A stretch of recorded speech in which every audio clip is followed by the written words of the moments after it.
In May of 2001, a human rights lawyer named Reed Brody walked into an abandoned building on the edge of N'Djamena, Chad, and found something that should not have existed.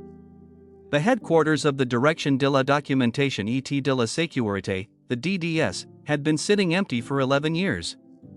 Dust coated the floors. Cobwebs hung from the ceiling fans. And in 3 separate rooms, documents were piled shin-deep, as if whoever left them had simply walked out mid-shift and never returned. Brody bent down and wiped away the dust from the first file he touched. It was a detainee record. The next was an interrogation report. Then a death certificate. Then another. And another. By the time he and his colleague had waded through the first room, they had found prisoner lists, spy reports, identity cards, and internal memoranda that would eventually fill 80,000 pages. But one file, buried near the bottom of a rusted filing cabinet, would prove more disturbing than all the rest. It was labeled DDSCI3. External Cooperation. Dated 1985.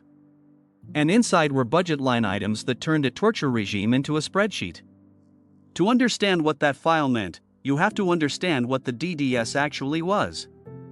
In 1982, Hissene Habre seized power in Chad and immediately created a secret police force answerable only to him. The DDS did not patrol streets or investigate crimes. It existed to disappear people, political opponents, ethnic minorities, anyone suspected of disloyalty. They were taken to places like the Hissene, an underground prison beneath the presidential compound where the cells were 12 feet high with a single slit of light at the top. Prisoners scratched tally marks into the walls to count their days. Some wrote messages in Arabic and French, etchings that would still be there decades later. One read, "Man is made for death and suffering." The Commission of Inquiry established after Habre's fall would later document approximately 40,000 politically motivated killings and over 200,000 cases of torture.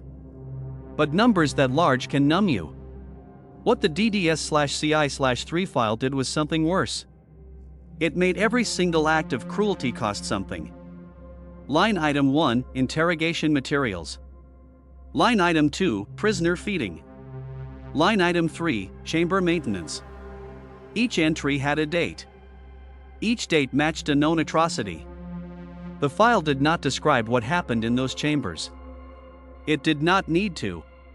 It simply recorded how much it cost to keep the system running, how many rations were issued per prisoner, how often the interrogation rooms needed new equipment. And then there was the funding source. The documents revealed that the United States government was providing direct operational support to the DDS. In 1988, a letter from the DDS director requested 5 million CFA francs per month from the American Embassy in N'Djamena, officially earmarked for fuel and officer salaries. The same documents show the United States supplying vehicles, weapons, clothing, and communications equipment. France, Egypt, Iraq, and Zaire were also contributing financing and training. In 1985, a newly discovered DDS report notes that some of Chad's most vicious torturers traveled to the United States for training. For days after that report, several of those same trainees were promoted to leadership positions within the DDS. Think about that for a moment. Not just that foreign intelligence agencies were funding a torture apparatus, but that they were funding it so precisely, so bureaucratically, that every transfer left a paper trail. A U.S. official worked inside the DDS headquarters, in the same building where people were being tortured and killed, coordinating support for the very units carrying out the abuse.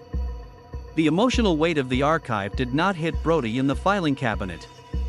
It hit him when survivors began reading their own files. A man would open a folder and find his name, his photograph, his arrest date, and next to it, a figure. A dollar amount. His suffering had been itemized like office supplies. His detention had a per diem cost. The chamber where he was tortured had a maintenance budget. One survivor, a woman named Rose, had been executed the same day she gave a statement to her interrogators. Her words survived only because someone typed them into a report and filed them away. 15 years later, they washed up in Brody's hands like a message in a bottle. But the most devastating revelation was not the cruelty. It was the coordination. When Human Rights Watch eventually digitized the archive, they found that the documents mentioned 12,321 individual victims. They documented 1,208 deaths in detention. and they contained 1,265 direct communications to Hissene Habre himself about the status of 898 detainees. This was not a rogue unit operating beyond the president's knowledge. This was a system that reported upward, that requested budget increases, that filed expense reports, and that received replies. In one handwritten note, Habre refused a Red Cross request to hospitalize prisoners taken on the battlefield. The request reached his desk. He read it. He declined it. The paper trail was complete. The trial of Hissene Habre, when it finally came in 2015, was the first time in history that the courts of one African nation prosecuted the former leader of another for human rights crimes. The DDS documents formed the backbone of the prosecution. Survivors testified. The budget files were entered as evidence, and a court in Senegal convicted Habre of crimes against humanity, war crimes, and torture, sentencing him to life in prison. But the story does not end with a verdict. It ends with a filing cabinet in an abandoned building, and a question that still hangs in the air. When a regime budgets for interrogation materials, when it allocates funds for chamber maintenance, when it puts a price on human suffering, it is doing something more sinister than killing. It is treating cruelty as a cost of doing business. And when foreign governments write those checks, when they train the interrogators and fuel the vehicles and process the paperwork, they are not merely complicit. They are investors. The files are still there. They have been scanned, indexed, and published. Anyone can read them. And if you do, you will find something that the statistics cannot convey. You will find a regime that did not lose control. A regime that knew exactly what it was doing, down to the last cent. And you will find, in the margins of a budget file labeled DDSCI3, the cold arithmetic of a machine that ran on pain, and the signatures of the people who paid for the fuel.